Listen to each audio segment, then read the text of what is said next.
خب حالا میخوایم یه حلقه نورانی چشمک زن بسازیم که انیمیشن داشته باشه.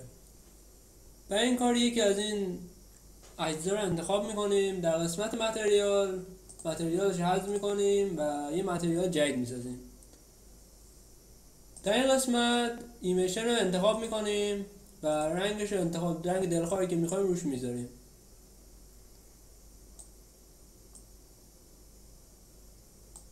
و مقدارش رو همون 1 میذاریم باشه. برای انیمیشن ساختن باید از کی فریم ها استفاده کنیم.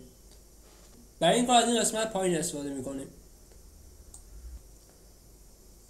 برای شروع بر روی پارامتر با مقدار 1 کلیک راست میکنیم و اینسرت کی فریم رو میزنیم.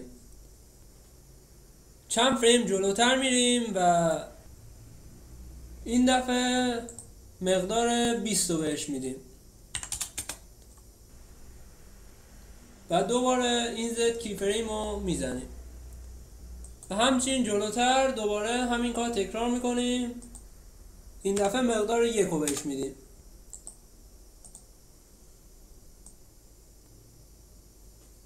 همونطور که میبینید چشمک زن شده.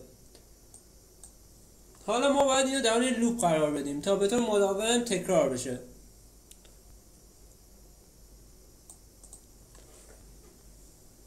برای این کار از این قسمت وارد گراف ادیتور میشیم در این قسمت از گزینه چنل گزینه میک سیکل رو انتخاب میکنیم و برمیگردیم به حالت تایملاین و میبینیم که انیمیشن ما اجرا داره میشه. و در پایان بقیه اجزا به همین صورت تغییر میدیم. بعد کافی همین متریال رو به بقیه اجزا اضافه کنیم.